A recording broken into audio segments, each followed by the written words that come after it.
So this video is to introduce you to the cast and characters found in the Alchemist Stone. And if you're a fan of history, you're really going to like meeting these folks. Unfortunately, my main character, Pierre-Charles Le Sueur, has no known portraits, so he's just the shadowy figure on the cover. So I don't spoil the plot, I'll introduce you to the characters in alphabetical order. Up first, we have Marco Alvarez, the fictional leader of the fictional organization, the Order of Eos.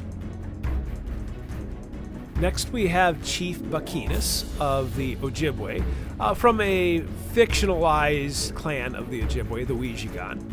The portrait that you see is of a chief named Shakope, who may or may not have been the same guy as Nicholas Shagobe. This lovely lady is Catherine Barton, the infamous and notorious niece of Sir Isaac Newton, who will be appearing not only in the second book, but also in books 3 and 4. Unfortunately, there were a lot of political officers at this time, such as Governor de Bourillon and Governor Cagliari, so both these people have a minor impact in the story. This pouty fellow is Jean Crapeau, which really was his name. Crapeau was known as the Toad, an infamous French pirate. Philip Dubois is, Dubois means of the woods, is a fictional character and agent of the periphery who is kind of disguised as a woods runner on the frontier. Etienne Del Hoot is my fictionalized version of the namesake of Duluth, Daniel Graysolin. So he's a bit of a villain in this one, but then again, what conqueror wasn't? Francois d'Eric was in the Le Sueur narrative. He was known as a Canadian who basically showed up at Fort La Houlier. Denonville is another one of those French governors that was around during the life of Le Sueur. Minor impact. Guy Fawkes was a real historical figure who tried to blow up Parliament, and I reference him a lot in part of the tension between the Catholics and Protestants. Robert Flood was one of those names that Dan Brown, the Da Vinci Code kind of stuff, mentioned as part of the Priory of Zion. So I kind of take that reference and twist it to my fictional purpose. Of all the governors mentioned during this time period, Frontenac was the Bill Belichick of governors, kind of the GOAT. Henry Garnett was a Jesuit that was involved in the gunpowder plot, and so I use him as kind of a reference to make all my other Jesuits plausible. Speaking of goats, Gaspar, otherwise known as Dario or Condiaroc, was a legendary Huron chieftain who plays a pretty big impact in my story. Although he only appears in one chapter, Edmund Halley, for Halley's Comet, really did visit Newton looking for answers about comets. Along with Father Marquette, Louis Joliet is also credited for discovering the Mississippi River. After a near-death experience early in his professional career, he later vanished from the face of the earth, which made him a perfect candidate for my story. Chief Katiwa in my story is a foil, and he represents the Meskwaki or Fox people. Yes, that's another pirate. That is Captain Kidd, an English pirate who has a small part in this story, but a big part in Book 3.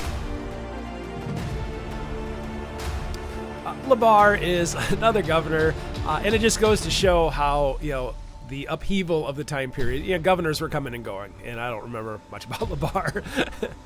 But oh boy, do I remember this guy. This is Baron Lahawton, a man of many names and unique personality, and he has a major factor in this story as kind of a foil to Le Sueur. Although I fictionally applied the Order of Eos to LaSalle, the very real LaSalle had some tragically bad luck, so that's actually a picture of LaSalle and his friend Tonti.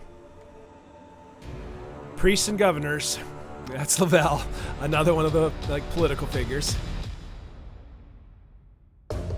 Up next, we have the Lemoyne family, and the man you see there is the the founder of what's closest to an American monarchy, that is Charles Le Moyne. Now, he had a whole bunch of sons, and these sons were the makers, movers and shakers. So you had Charles Jr., you had Jacques, you had Pierre, the founder of Louisiana, you had Paul, you have Francois, Sieur de Bienville, you had Joseph and Louis and Jean-Baptiste and Gabriel and Antoine. So the Le Moynes, both in Canada and later in Louisiana, again, this almost became an American monarchy. That's why I made them bad guys, though. Speaking of bad guys, Mahomet was the Grand Sachem of the Iroquois, which made him enemies of France and most of the Native American tribes. Heroes and villains are often on your perspective, and so in this case, Father Marquette is kind of a hero to young Le Sueur.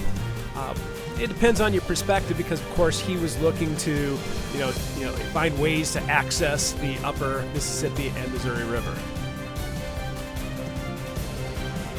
According to the historical texts I read, Margaret Messier became known as one of the most beautiful women on the entire continent, so she'll make an appearance in the story. There will also be a Morrison sighting, since that's a name that you'll see in both of the series as an Order of the Eos person. Well, there's a familiar face. Yes, that's the one and only Sir Isaac Newton. Hey, did you know that he happened to have connection to alchemy? Well, I figured that one out a long time ago. So he'll definitely be having some influence in this story from the English side of things. While Newton was famous, Andre Pennicott was not. He was a nobody. He was a carpenter. But he's the guy that wrote down the Le Sueur story. Whether it's real or a complete fabrication, I'll leave that one up to you to decide. The Pennicott narrative also brought up some people, whether they're real people or complete fabrications, such as Matthew Sajan, just a lowly soldier type. And what is fact and what is fiction? Well, in my story, you know that Eos is make-believe, and so is the family that runs it, the Sinclair family. So you'll meet the assassin St. Clair, who has quite a big part in this one.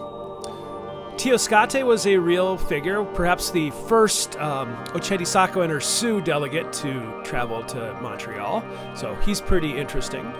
Gaston Verdi, I couldn't find the right picture for him. He's my bald watchmaker, so I couldn't find the right guy for them. Also fictional. Kind of an anachronistic figure is Wabasha. Wabasha, there were several chiefs along the Mississippi River named Wabasha, so he becomes a major character in the story. And that, of course, leads to his infamous daughter, Winona. And I'm going to make an entire video on the legend of Winona. We'll talk about that one as well as the legend of Paul Bunyan and Le Sueur.